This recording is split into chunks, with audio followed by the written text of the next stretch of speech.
This is Common Courtesy with Sean Nicholas.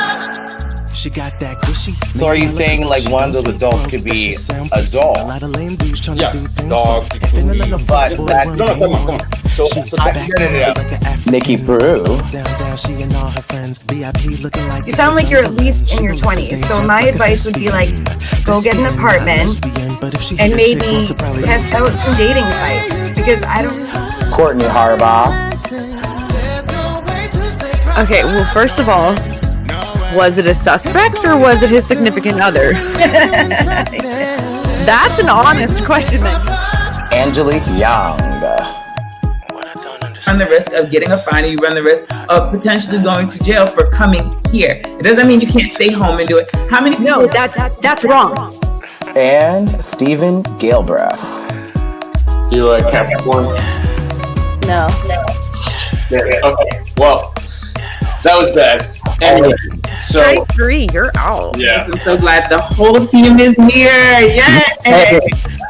Sit back and let's start the conversation. Hey guys, and welcome back to Common Courtesy. I'm your host and moderator, Sean Nicholas, and along with me, I have my lovely, lovely co-host, Angelique Young. Welcome back. So good to be back. I'm so happy. It's exciting. And this is like the perfect episode to like come back to. I'm so happy. I was just telling everybody how much I love your hair. Like it is everything. Thank you. So gorgeous. I'm sorry. What'd you say? I missed you. Got my curls back. Hello, Stella. Look at how groove back. Really fast though. We want to welcome to our studio. We have my good friend, the Renaissance man, Peter Wahlberg. How are you tonight? I'm good.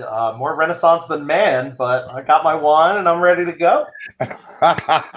Thank you so much for joining us tonight. We have a lot to get through. I want to mention a couple of things about some people passing because I'm a little bit sad about that. But first and foremost, we had to get to Angelique because she has some celebratory news to share with us. Angelique, the floor is yours. Thank you. No, I wanted to make this announcement with my family because I love my Common Courtesy family. And they have been with me through my entire journey and they've been super supportive. So today I got my official email that my surgery is 100% on and going. I got my date official today. So in approximately 50 days, I will have my gender confirmation surgery. So I'm super excited. Woo! Yeah, so it's going to be a little bit of a bumpy ride. I have some little details to figure out over the next week. But once that's all said and done, tentatively March 24th with the extension possibly being April 4th. So, yeah. I'm so excited for you, Angelique. Yes. I'm fucking thrilled. We were talking about this a little bit last year, backstage, we have a backstage area, everyone. We talk. We're friends, we like to argue a little bit, but we're friends. But you were telling us about this. I'm so excited for you. Thank you. Like I said, I was telling you earlier, I've been following you on Facebook and I just love seeing you smile. And you're such a beautiful soul, and when you came to this show and decided to join us, honestly, you bring so much to the show and so much positive energy. And I love you for being you. And I'm so happy for you. Thank you, my love. Thank you so much. Thank you, Peter, for being here for my announcement. You are now part of the family officially now. Oh, stop. I should have to do something more than that. But that's so cool and so exciting. I'm so happy for you. Thank you so much. I'm really thrilled. I can't wait for the rest of the family to see the video and kind of be like, oh my God, and realize what's going on.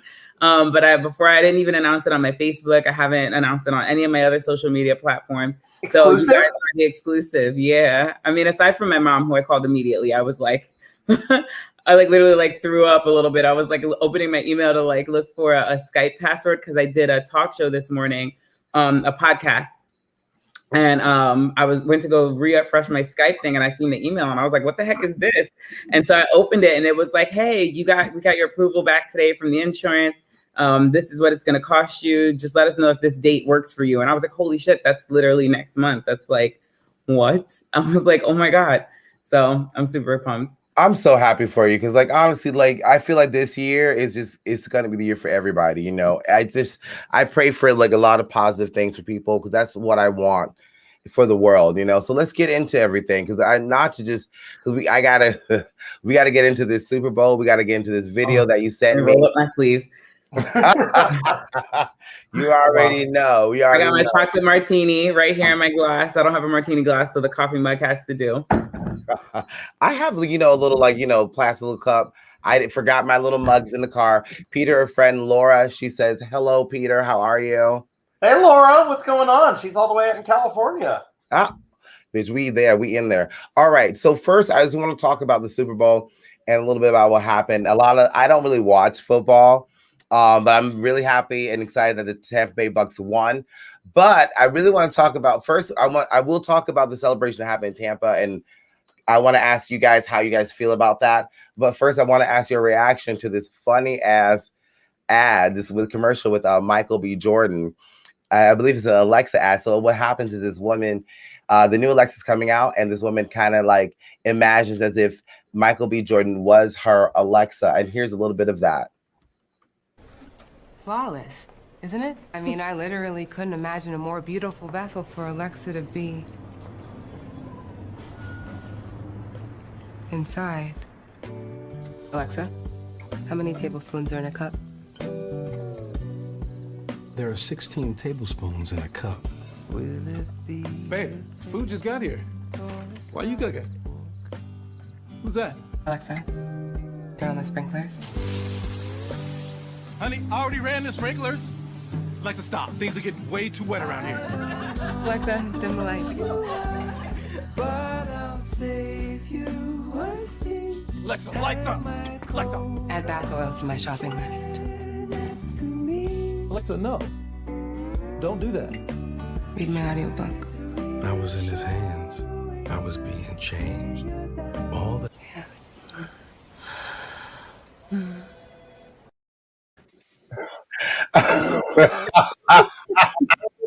I'm sorry. I feel things inside that I've never seen before.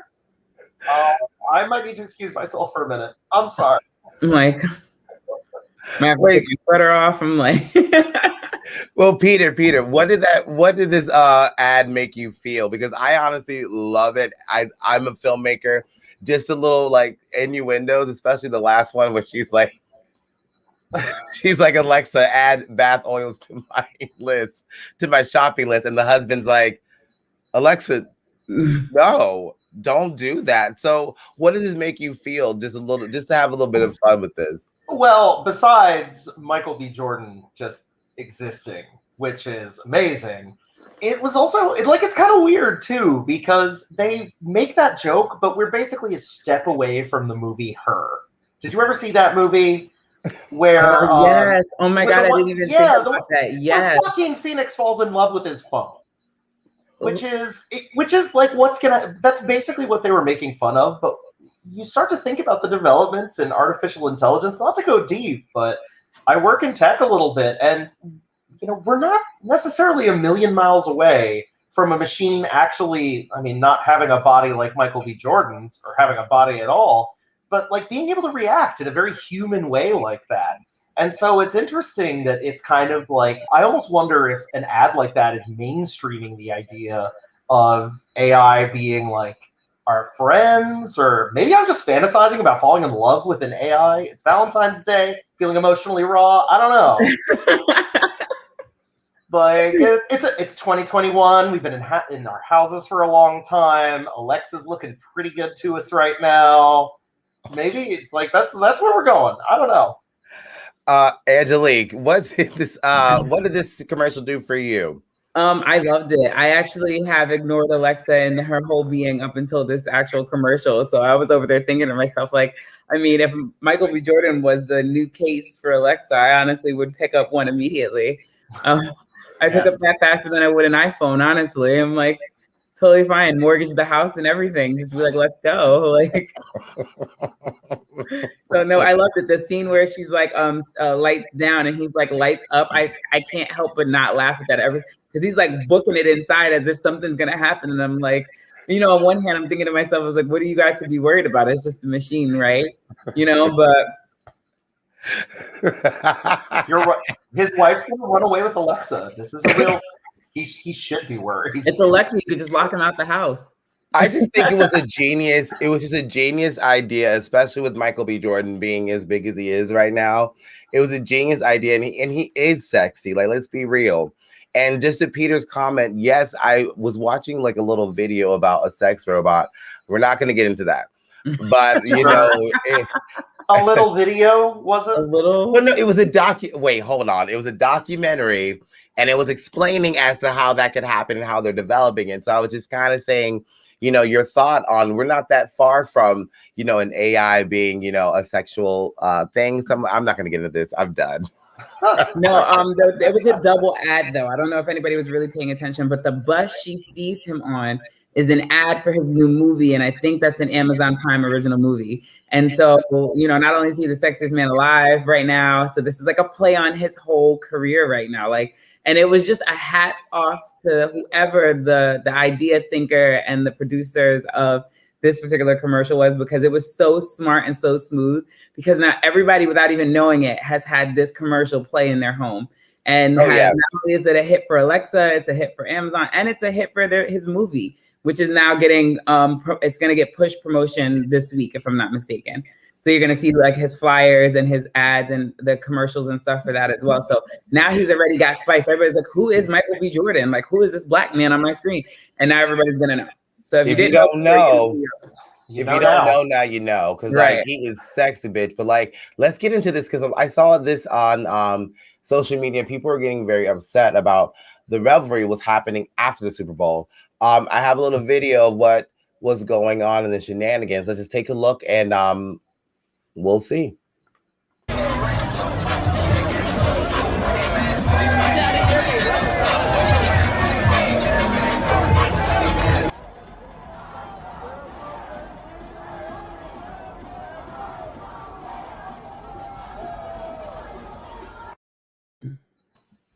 So we see a lot of people out like celebrating, and there's no social distancing. There's like no COVID. I mean, sorry, there's no mask. So Tampa's receiving a lot of blowback from this.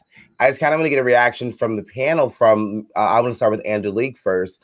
How did you feel seeing that after when? I mean, I know it's a great thing to win, and you know the Super Bowl is a great entertainment venue, and it brings a lot of people out. It brings people together. But how did you feel after seeing all of that? Because I heard the city, that wasn't even the worst of it. I heard the city got really banged up. It wasn't the worst at all. I'm surprised you only got to show that little bit. They were stealing signs. They were running with like the whole sign out of the ground, like the whole pole and the street signs running around the streets. Things were damaged. Cars were damaged. There was a lot of, but this happens every single Super Bowl. This is not to be expected. There is nothing different about what happened in Tampa, to be honest. It's actually a lot less than previous years and previous cities. You know, had Tampa lost, that could have been even worse, because losing cities tend to riot and tend to have, you know, flip cars and set things on fire. And I don't know if anybody remembers Seattle and a couple of other places that this has happened. So on a level, I'm not surprised. I was never surprised about that interaction. What I was surprised about, actually, I wasn't even surprised about the amount of people who weren't wearing no masks. We knew this was going to happen. Florida's been open consistently the whole time, so there was no reason to worry about that. People didn't care. So people coming from other states, seeing our own people not following the rules and the laws, of course they're not going to follow them. They were following them until they were drunk, whatever. And afterwards, I'm like, at this point, it is what it is. The blowout is going to be what it's going to be. There was no way to keep it less. It's just impossible at this rate. Like, it is what it is. That bomb was set before it ever even actually got set, you know? But I think for me, the thing is that now we have to deal with the fact that, you know, in a week from now, we have to really see that's when the dust will really settle, right? Right. That's when we're going to know if people get sick, if people are going to have any issues. And then we'll have to see what it's from. Is it from their daily day-to-day life? Was it from Florida just being open? Or was it from this Super Bowl? Did they attend the Super Bowl? Were they at one of the places, you know, in Ybor City, which looked like NOLA? If you got, there's a pictures of Ybor City looking like it was NOLA. Like we might as well have had Gasparilla, because that's what the street looked like for 2 days, Saturday and Sunday. So, I mean, like, I was terrified to leave my house, and I live in a college area. So, like, I know for a fact that was a mass chaos. All the bars were probably packed full. people wanting to watch the games and do things. I mean, this is to be expected. It's a Super Bowl. I honestly, it just is what it is. In my head, just have to deal with the blowback in a week. I just want to come out and say, I think I speak for all of us when I say that no one should treat trees the way those people did in that video, and that's wrong. And those people should be prosecuted. I was like, the street signs I'm okay with, the cars I can deal with, but not the tree. That tree did nothing to you but convert carbon dioxide into oxygen, and those people should be in jail. You just swinging on it like it was one of those little quarter donkeys at the supermarket, you know, just back and forth. I said that poor tree. Yeah, but absolutely. But Peter, go ahead, Peter. I'm sorry. I'll let you go. Now I'll end this last. Oh, fair enough. So I was just gonna say that, to your point, Angelique, they had to grease the light poles in Philadelphia during their last Super Bowl to prevent people from climbing on top of them. And they still found a way. Yeah. That's a nice way to spend Saturday night for anybody. But to think that this is somehow special, especially when somebody like Ron DeSantis and the elites in the state have made mask wearing some kind of like political thing where it's not. It is, to, be really corny, it's common courtesy, right? Yes. Yeah, you knew I was gonna. I knew I liked you. That's my one corny thing, and now I'm done. But but when you make basic public health a political issue, you actually make something like this more likely to be happening. Look, I go out still. I wear masks most of the time. I try to be good about it, but I'm not going to pretend to be an angel. So I'm not going to throw stones out of that glass house. But what I think is really, really important is that if you have people being more safe and encouraged to be more safe, then you won't have things like this happen on that scale. And you'll have people behaving a little bit more respectfully of each other. Like, the thing about politicians is that people do listen. People do listen to what the governor says. They do listen to what the people running the state say. Even if they make fun of them. And so should people have been, climbing all over stop signs in Ybor City? No, but we've all been locked up for the better part of a year in our houses. Not locked up, but we've all been, to a greater or lesser degree, our lives have been impacted.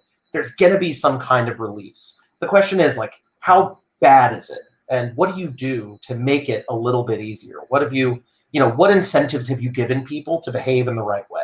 And we haven't done that. So I think there needs to be, we need to look not just at the people who were out, but the people who contributed to it too. And that's at all levels of government. I absolutely agree with you, because honestly, I agree with both of you, because it is what it is. I knew that was going to happen. I'm surprised that the media is, making a big deal about, as if they didn't know that these people weren't going to go out and act a fool. It's a Super Bowl, and people get stupid, and there's alcohol involved. So I'm just kind of surprised. I was watching The View today, or I think it was yesterday, and Sunny Hostin's super spreader event. I am worried about the fallout of that, of, people coming into the state and then leaving after after all that partying, because I'm pretty sure even if you are a Kansas Chief fan and you lost, you were still probably out there, because I've seen how Florida's been treating it, and you're right, it is politicized. But I don't know. I just thought it was, and Angelique, I did not find any of those.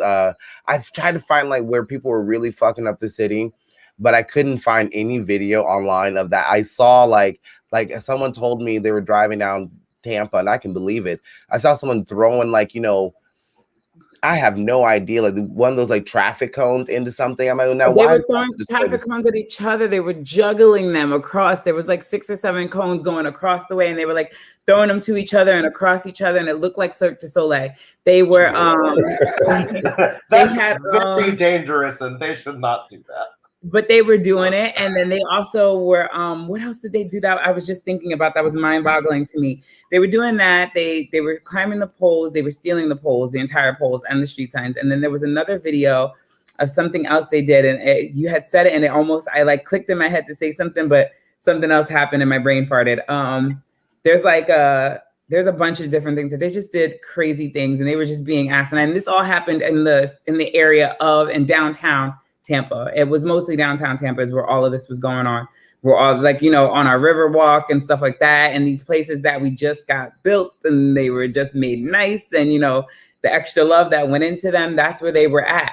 So, I mean, like, I don't know why, because I was watching someone else. I was, like I said, I was looking for media for the episode, right? And I was watching this lady. She's sitting there with her mask on, and everybody's going crazy. And I'm like, now, why is she only here and not seeing all the crazy shit going down the street? Because I know how people get crazy with this, but I just don't think that I can't control the world, but I saw that coming. I'm not surprised. I'm just kind of pissed that like the media is surprised about this. But one thing I wanted to mention before we move on to this next topic that Angelique brought to my attention, I thought was very important to talk about, is the fact that we just lost, one of the original Supremes, Mary Wilson. She just died. I believe it was last night. She was just passed. And the week before, we lost also Cicely Tyson. And I'm an actor, and I wanted to talk about it last week, but I was going to cry a little bit because what Cicely did was she did a lot of roles that kind of helped Black people. It kind of helped the community elevate ourselves, because she wasn't always, you're just the help, and her stories weren't, she's just a weak person, she was always a fighter. And there's just a scene that she did in How to Get Away with Murder with Viola Davis.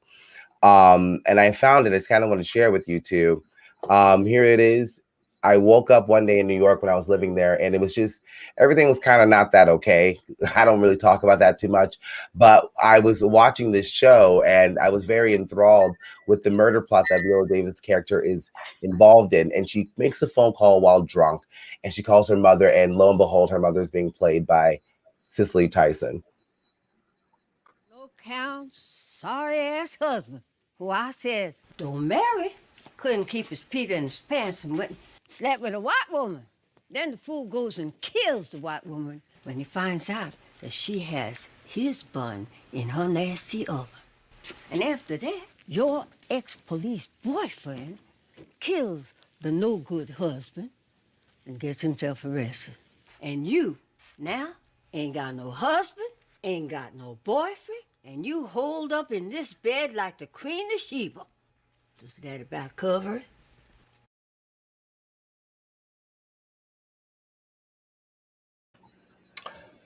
So, I mean, that's my little tribute to Cicely Tyson, because honestly, she was like, if Jennifer Lewis is like the Hollywood Black mom, Cicely Tyson's like Hollywood Black grandmother, because every time you see her in a role, I don't know if you remember seeing her in Tyler Perry's Medea's. Yes. It was Family Reunion.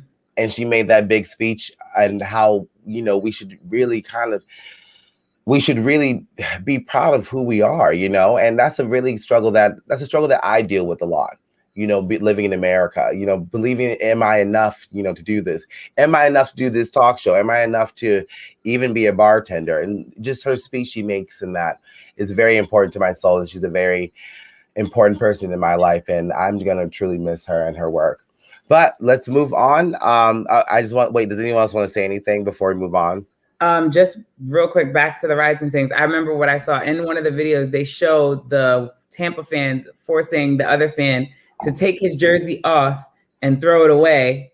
And then he throws it on the ground, and all of the Tampa fans come and stomp on his jersey. I don't mean to laugh. No, it's funny. It's hilarious. But I mean, it was such a peaceful way of fucking something up that I actually respected it, because it was kind of funny at the same time, because the man, he took it off and then he even jumped in and was stomping on it too. And I was like, okay, they're not whooping his butt, so we're good. It was in the weirdest way ever. It was a great way to resolve a situation in an instant. Instead of them beating him up or doing something crazy or turning it into something bad, they all chorused him to take the jersey off. He took it off because they were chanting. He throws it on the floor, and then they all run in and they stomp the shirt, and then he goes and stomps it too. I have a question, because I saw this on social media, Angelique. Do you think it rose to the level of a riot, really? No, not really. Honestly, I mean, well, they did riot-ish things, but I think it was in some weird Freddie Mercury, We Are the Champions kind of way.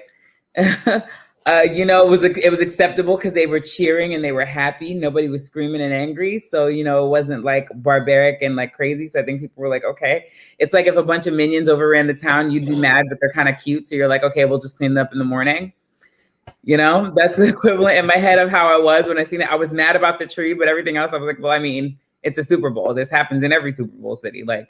Well, as bad as it might have been, we can take some comfort that every single person out there the next Monday morning was Viola Davis in that clip that you just showed. Like, Lord knows, when I came to in my bed, I was like, what? Why is Cicely Tyson screaming at me? Very much that. That's life in 2021 right there. We are all Viola Davis in 2021. It's funny because as that scene goes on, she pulls the cover, the sheet off of her, and the lights in her face, and Viola's like, oh no boyfriend, no job. No, that's not cover it. And you in here living like the Queen of Sheba. Oh my God. Just the one thing I loved about her is that every time she's on camera, she just owns her presence. She owns the screen. But let's get on to this next topic. Angelique brought this up to my attention because what happened was, I believe it was Morgan Wallen. He's a country star. And I didn't see. Well, this video is going. I think it's viral on TikTok right now and Instagram. But first, it was TMZ that reported that Morgan Wallen was shouting the N-word at this guy at his house, and he was actually being filmed by his neighbor. And here's just a little bit of that, so we know what happened. Context. Thank you. Take care of this pussy. Hey, actually, hey, y'all too. Hey, take care of this pussy ass motherfucker. Oh fuck. Hey, Gracie, take care of this pussy ass nigga.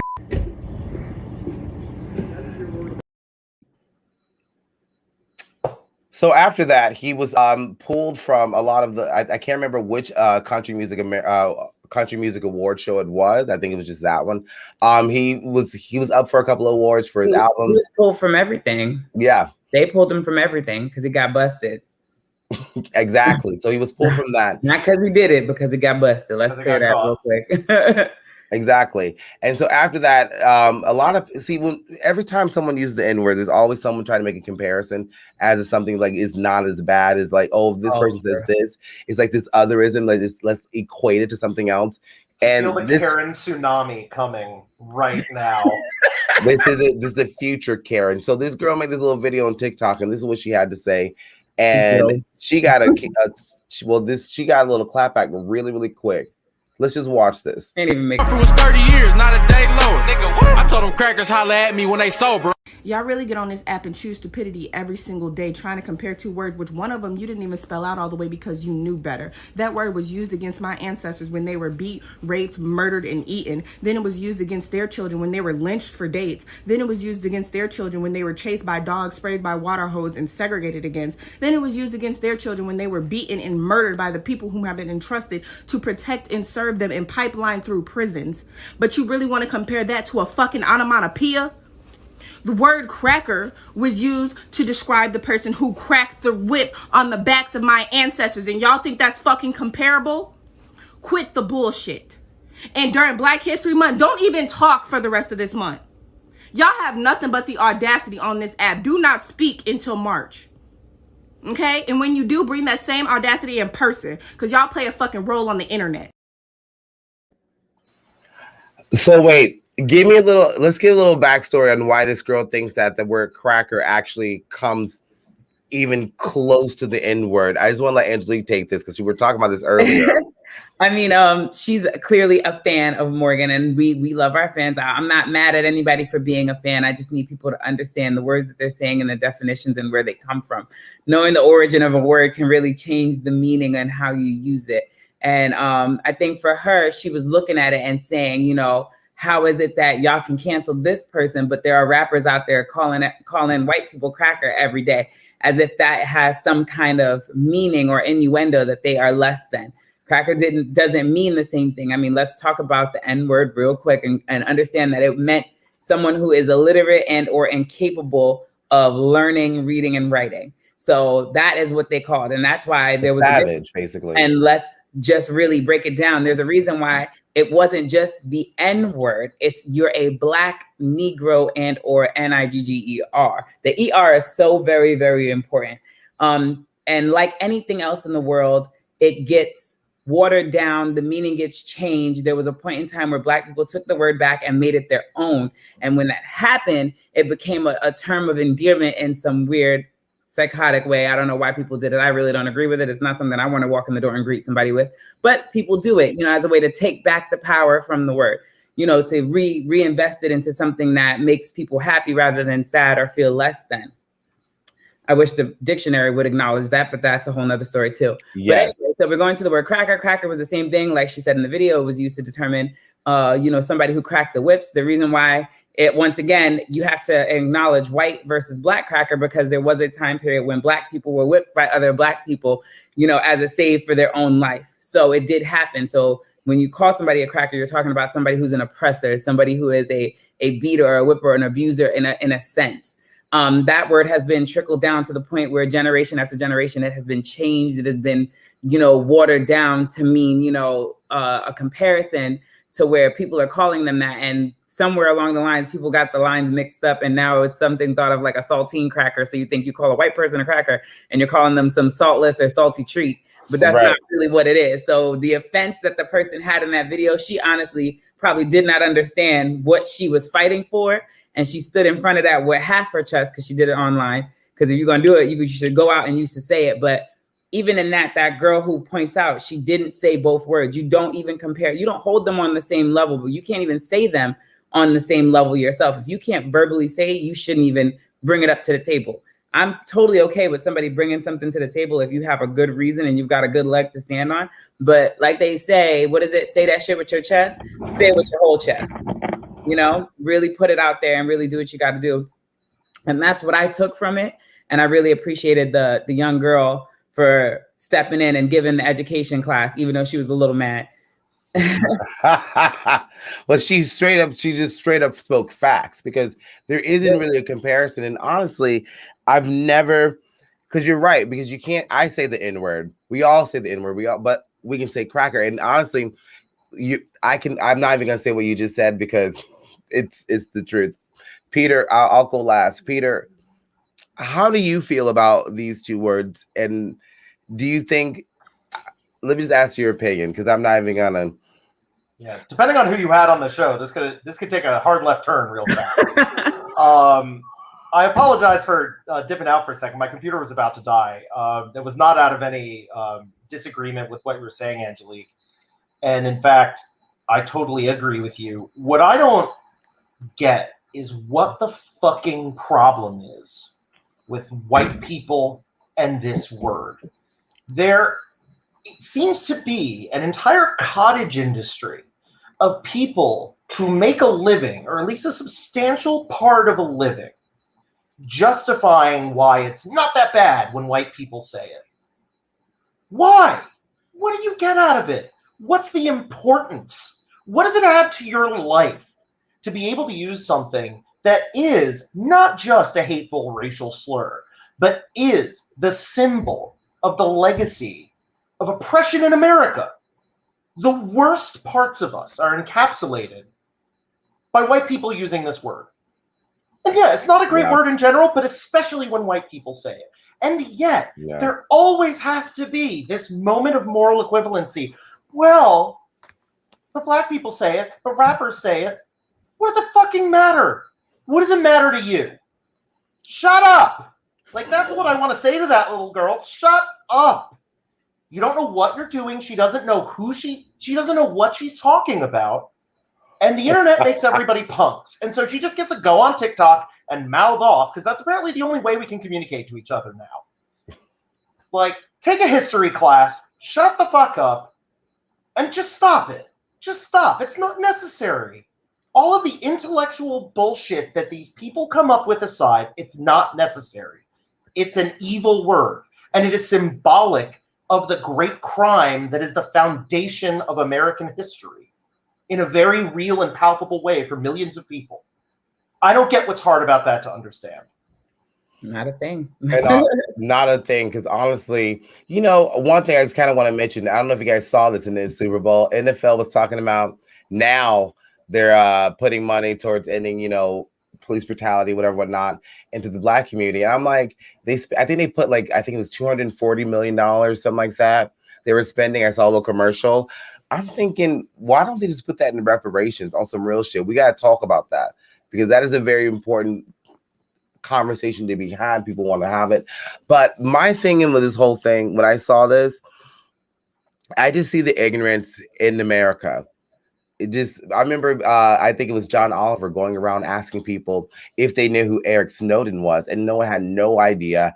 I remember I was having a conversation with this guy at a bar telling me that everything, the whole Trump shit that was going on with the election, that there's an actual amendment that says that, the president can overturn the election.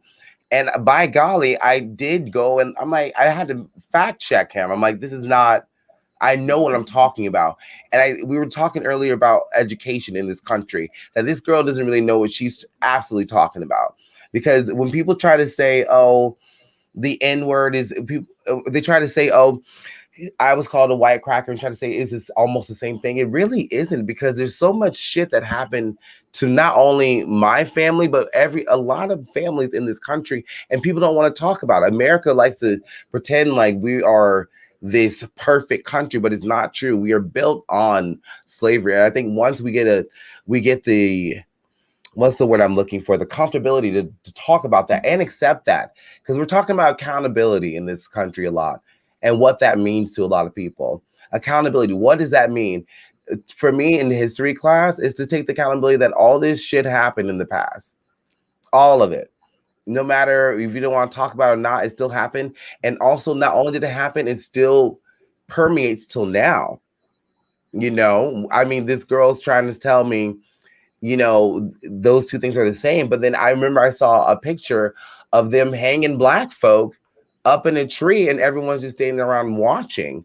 So, I mean, we have a lot to talk about on just this subject in general, because I feel like the only way to fix this, because just because Biden got voted in or whatever not, and Trump's no longer in office, we still have to deal with all these people who believe QAnon or who, was at the Capitol riots or who, whatever, whatnot. We have to still deal with this. And I think the only way we can deal with it is bring people to the table and talk about it.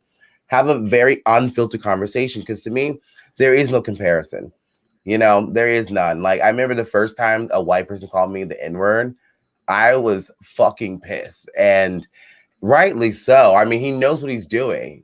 People, it's not like someone I didn't know this is an offensive word. So I think it's a conversation we need to be having, race relationships between us and all of us, especially with the vice president we have in now, and what we saw the last couple of years, because it's not going to end with just, new leadership. It's going to have to end with us sitting down, sorry, and talking. But before we got to move on, because we're running out of time. And I want to end on something very light. It's Valentine's Day coming up soon. And wait, guys, no. I look at Valentine's Day as a fun day, because you know what? I started to date myself this year. I learned this in this is Valentine's Day advice. Let me put this little ticker up so we can know what we're talking about. So it's Valentine's Day. It's usually known as a couple's day.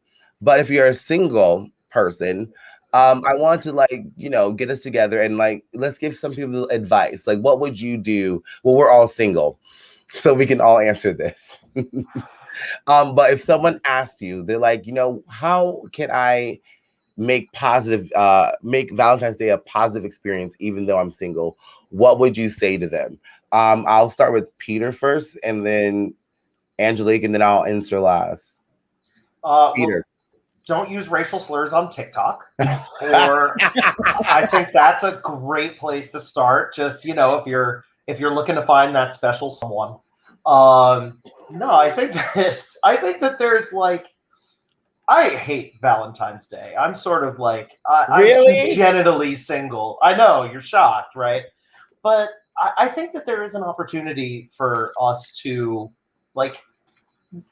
care a little bit about ourselves and the other people in our lives. That's what I've been trying to do on Valentine's Day in my life.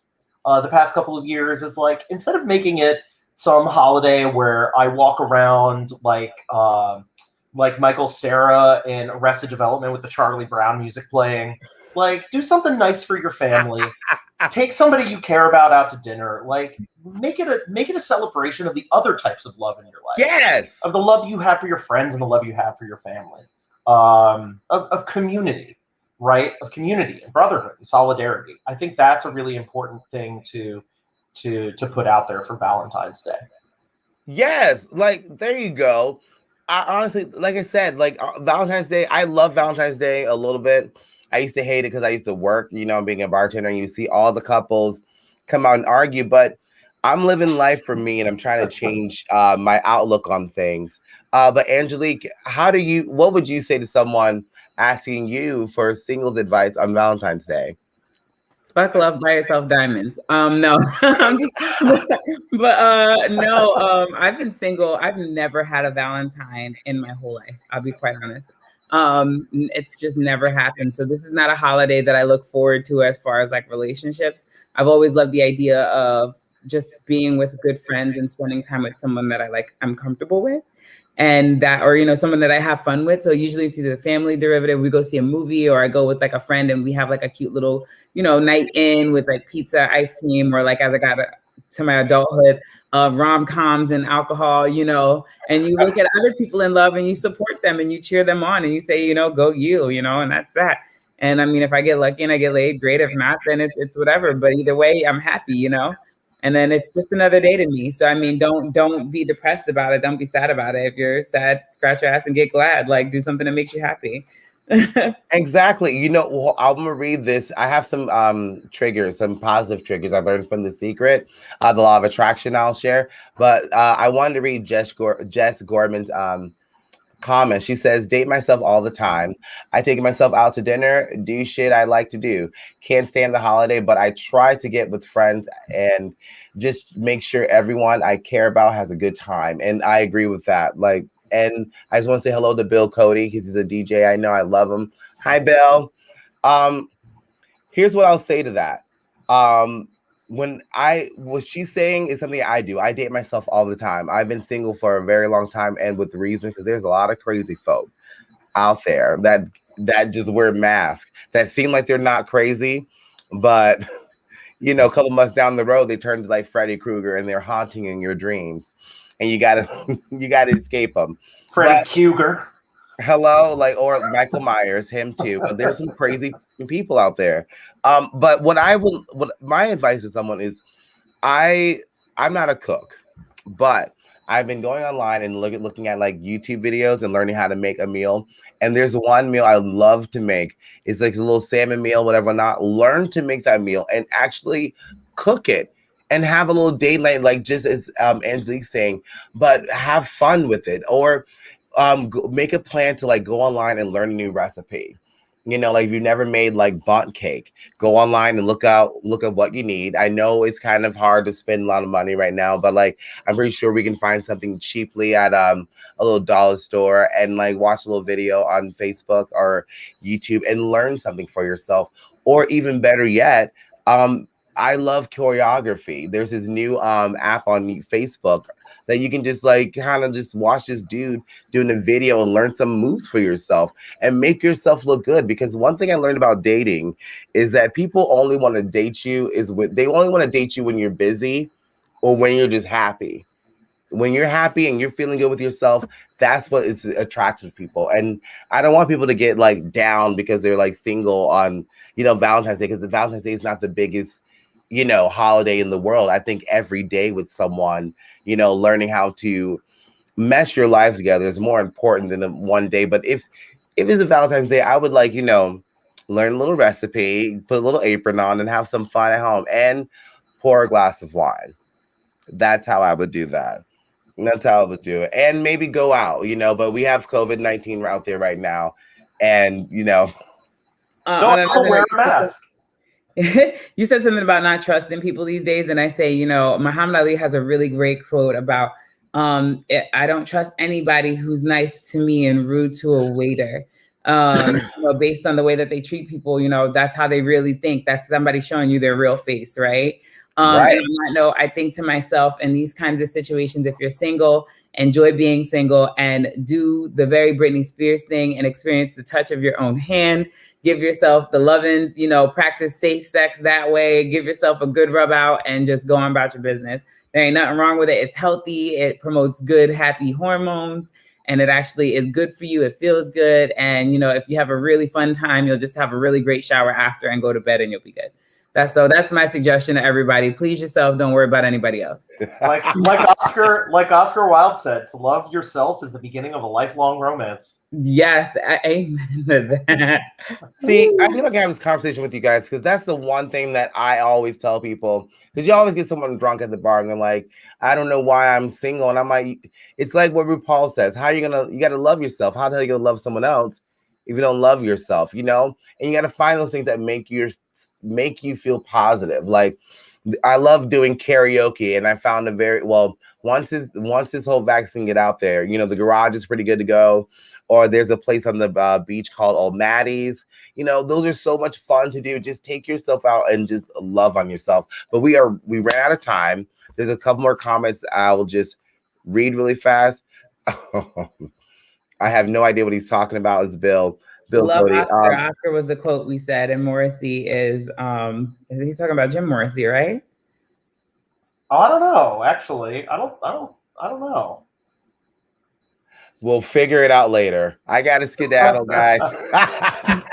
We got to skedaddle. Thank you guys for joining us, and thank you, Peter, for joining us tonight for a lovely discussion. Thank you for having me. Congratulations. Thank you. Oh, Morrissey. Congratulations. Congratulations as well, Angelique. Thank you so much for coming. Thank you for coming back and sharing. I'm glad to be back. Thank you so much.